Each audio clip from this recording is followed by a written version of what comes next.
Hello, today is August the 1st, 2017. I'm Paul Glumaz, and I'm an activist with the movement of Lyndon LaRouche, and this is being brought to you by General Welfare Presents. Okay, so this will be a continuing update from last week. Though without the philosophical components that I put in last week's update. We have a real crisis now emerging in the world. We are on the edge of war, and we are on the edge of a systemic breakdown of the financial system, and the two are interconnected. Now, a lot of things don't make any sense, right? Why would, 98 senators vote for sanctions against Russia, new sanctions against Russia, and making into law the old sanctions that Obama put on Russia, when they absolutely know that none of the sanctions are going to do any harm to Russia? Russia is will compensate by expanding their own internal economy. Number two, they have plenty of a market for their gas and oil in China, in Asia. Number three, Russia the sanctions aren't going to do any good to hurt Russia. So if your intention is to hurt Russia or punish Russia, you're not punishing Russia. All right. Now we go to Iran. Sanctions on Iran. For what? The United States made an agreement with Iran to remove some of the sanctions. And Iran has complied. No one is saying that Iran has not complied with the agreement, but we're going to put sanctions on Iran. Why? That doesn't make any sense.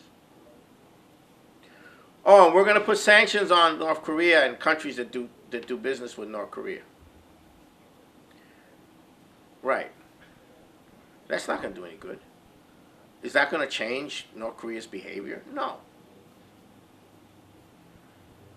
And then 98 of the 100 congressmen voted for it. Why? If these things aren't going to do any good, or they're not even going to do what they intend to accomplish with the sanctions. All right, so what's going on? Well, we're getting ready for war. That's what's going on. With or without President Trump. With President Trump, without President Trump, or Trump being president inside a cage, this crowd is going for war. And every one of these senators, and all but 3 congressmen, except for the ones that didn't vote, are lockstep going for war. War with Russia and China. Why? Do they understand the consequences of what they're doing? Probably. So why are they doing it? Why are all these peace-loving Democrats and leftists the most rabid supporters of war? The peaceniks, the hippies, the former hippies. Why? Because they're part of the British system. The British system. That's what they're part of. What's the British system? The Zionist lobby. What's the British system? The Democratic Party. What's the British system? The Republican Party. What's the British system? The evangelicals who want, to bring about Armageddon. What's the British system? This is all the British system. All right? What about the future of our nation? There is no future of our nation in the British system. There never was intended to be any future for our nation or any nation on the planet in the British system. So, the sanctions are going to hit Europe because they're being told they can't trade with Russia. Nord Stream, the gas pipeline being developed in the northern part of Europe to bring more gas from Russia to Europe, is being attacked. Companies that do business in construction of gas pipelines and facilities are being attacked. Europe is being attacked. The entire European countries, all of them that are threatened with the effects of the sanctions being put on them, they're saying, no, why are you doing this? We're your allies. Why are you crushing us like this? Why are we crushing Europe? Because Europe is moving away from being under the European Union. Individual European nations, France, Germany, Italy, and all the others, are moving away from the European Union because they can't survive in the European Union. The bailouts of the banks are killing Europe because the bailouts are done by imposing debt on the nations. So you're seeing motion in Italy and France and the others for survival. So crush them. But that destroys the United States. If we have no allies, we're left with nothing.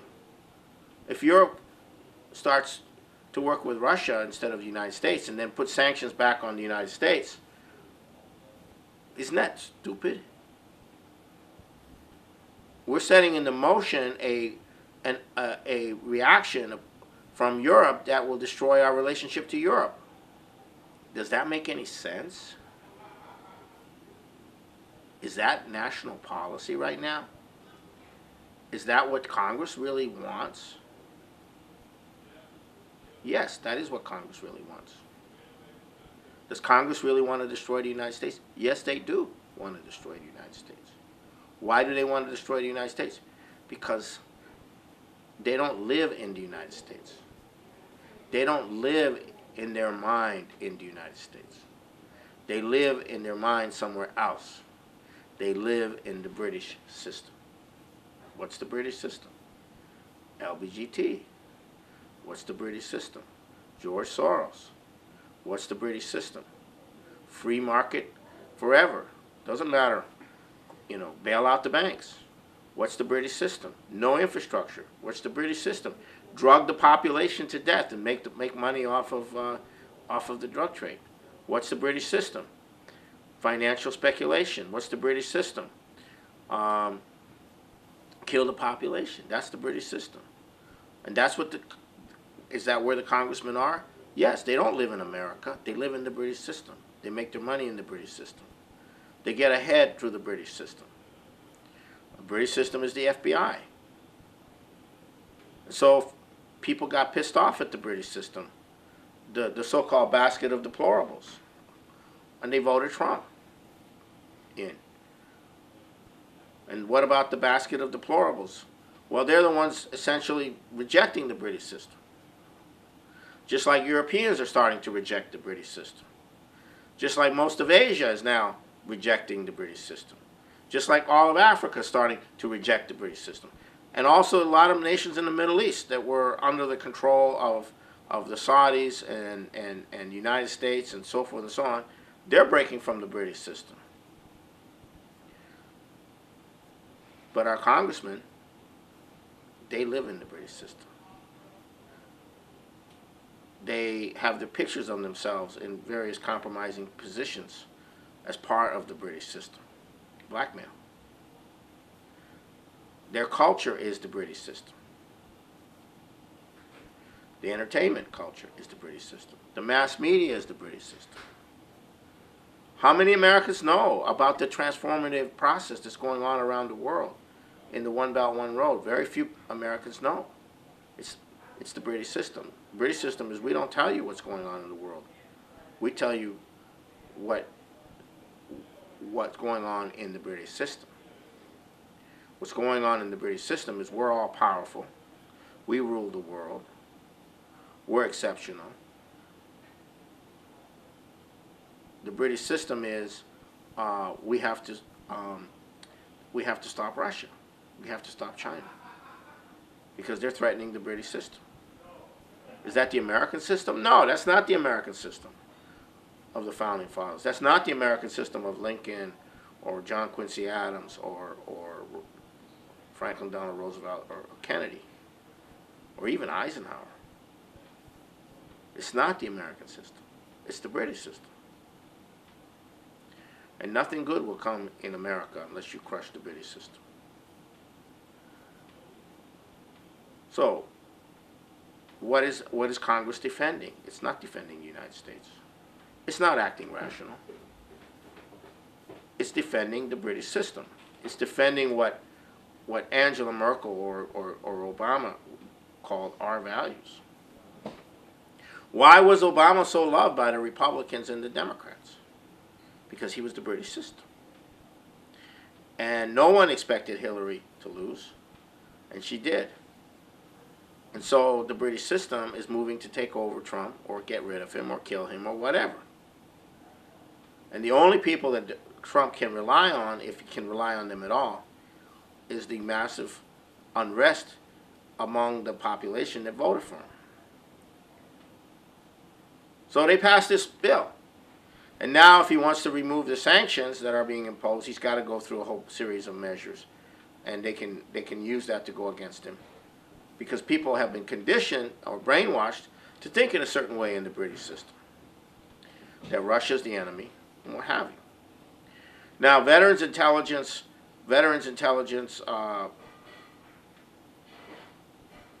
for peace, veterans intelligence professionals for peace has done veteran intelligence professionals for sanity. Veterans intelligence professionals for sanity have done an exhaustive examination of the alleged hacking of the DNC server. And what they concluded is that, and they have the backing, did the forensic analysis, that an 87-second copy of information was done. You couldn't do it through hacking. And then Assange said he had something that was going to come out, and that's when they did a doctored version of it. And what we're saying is you need a special counsel to investigate this whole thing. In other words, the whole hacking thing is a scam. The whole thing's a fraud, and the people need to be investigated on it. Now, the question is, will Trump go on the offensive now? Or the counteroffensive? Or will he just throw in the towel and say, I can't do anything. I'll just throw in the towel and ride the waves? Or will he go to the next level of fight, of engaging the component of the population that is fed up with all of this and bring them into the fight more directly? Will he do that? I don't know. But that's where we are now. We are headed towards war at this time. Not to speak of the fact that the that the sanctions, which will crush Europe, will increase the tendency for Europe, as well as Russia, to pull out of the dollar. And of course, given the shakiness of the current financial system, that could implode the whole thing. Does Congressmen know that? Yes. But that's the British system. What's the British system? It's to collapse the British system. The British system is designed to collapse the British system and trap everybody in it, in war and in collapse. And then in the collapse of the whole system and the collapse and the breakout of war, when the dust settles, the new British system will have 4, 5, 6 billion people less. That's the British system. The British system is to collapse the British system, but collapse everything with it. And here's where we come in. We have the program. We have Glass-Steagall. We have the credit system. We have the investment policies. That has to be what is implemented. Nothing can be done without wiping out the British system. You cannot, and the British system intends to wipe itself out anyhow, but it intends to wipe us out with it. And this is where the possibility of sovereignty, or the existence of any sovereignty in the United States or any of these other nations, can play a big role in breaking out of the British system and establishing sovereign control over the credit and protecting the people, the depositors, the seniors, the physical economy. That can be done. That's not the British system. That's not what the British system wants to emerge in their destruction of the British system. So this is where we are. And people have to understand this, that this is not about Trump, or it's not about Putin. It's about wiping out the human race, or most of it, on behalf of the British system, to create the new British system. And that's what we're facing. So we are asking people to mobilize on the internet around veterans, intelligence professionals for sanities. You can get that on our website. Get it out everywhere. So Trump is under massive assault, and he's being attacked from inside, he's being attacked from outside, he's being attacked from space, he's being attacked from the bathroom, from the toilet, he's being attacked from every place. And one of Trump's friends, who's also under attack like Trump, Roger Stone, participated in something in California called the Politicon, which was, and there were other people there. And he was asked a question by one of our people about the Veterans Intelligence Professionals for Sanity's dossier and Lyndon LaRouche. And he said he was very familiar with their results of their exam. He said this is not being put out in the media, and it should be. And on Lyndon LaRouche, he said he had the highest regard for Lyndon, which he called him Dr. LaRouche, that he was unfairly convicted for, he was unfairly imprisoned by George Bush Sr., and etc. And he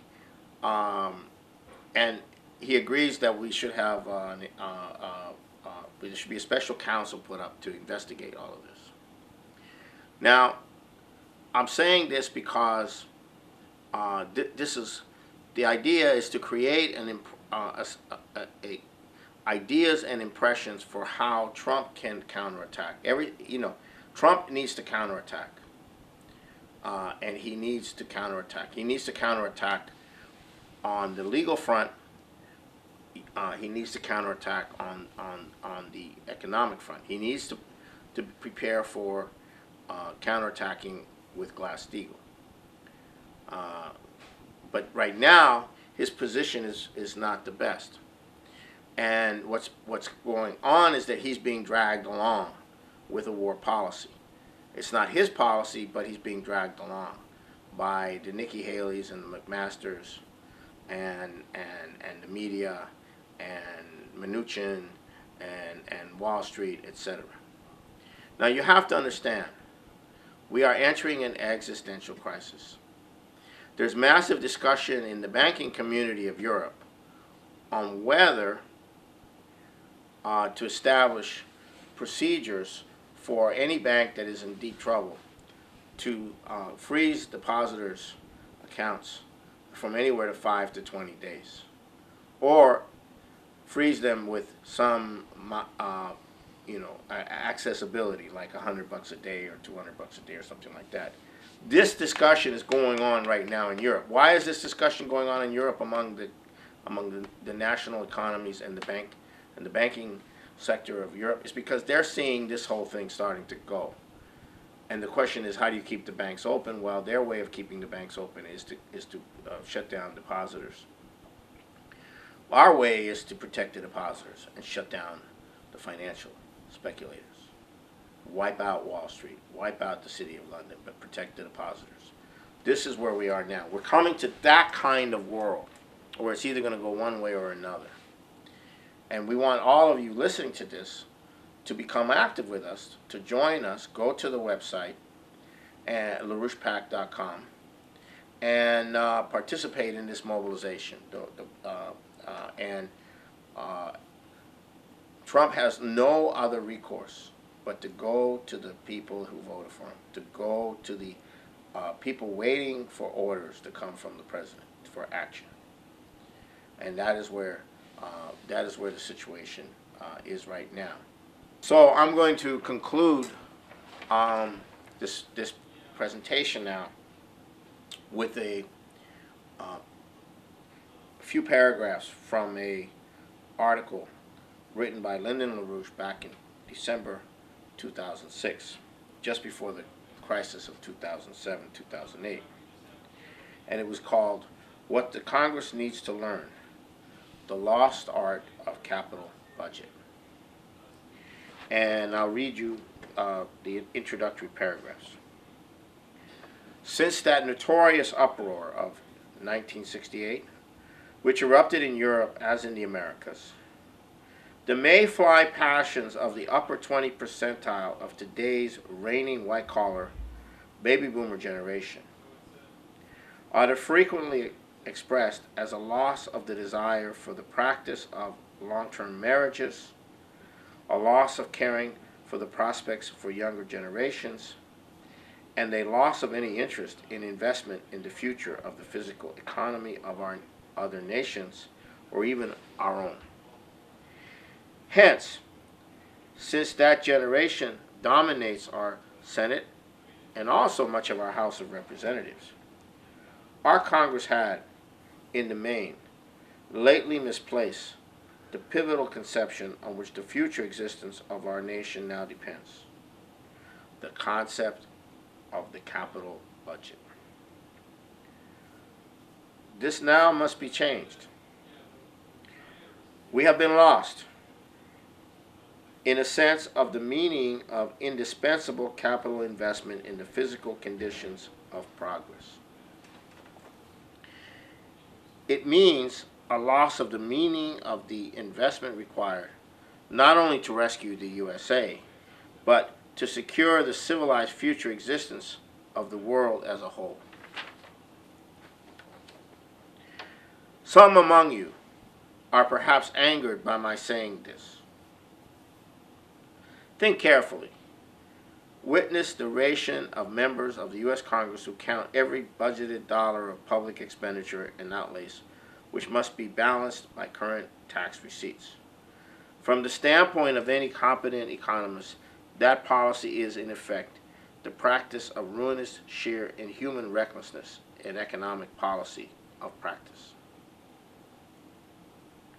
To change in state of mind respecting economic policy, which had become widespread in the Congress during the course of the recent 4 decades, has become a radical change, a radical downturn from the level of competence of the founders of our Federal Republic, a downturn of more than a quarter of a century in what performance had formerly suggested might be the apparent functional intelligence quotient of a majority of those leaders in senior positions.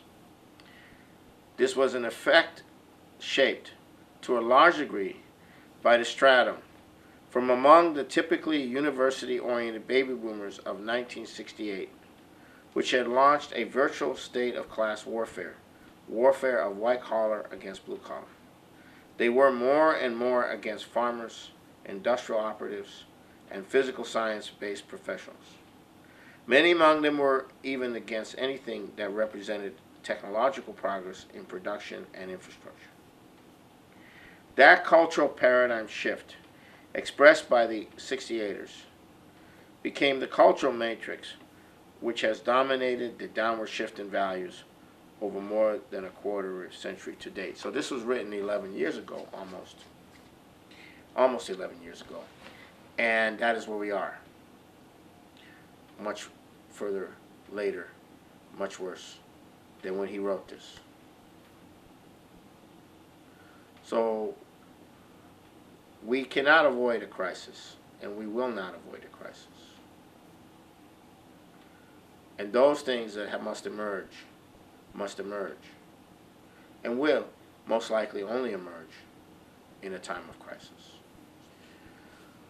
I do not, of course, urge everyone to go out to the countryside and get with the preppers and all of that. That's not the way we deal with this crisis.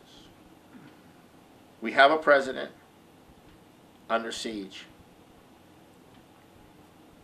and we have to encourage him to go the next step, the counterfight, to fight this whole Russia thing and prepare for the crisis, and to prepare to mobilize and begin mobilizing the political base that elected him, the very people who suffered under this revolution against production, against the future, against the working class.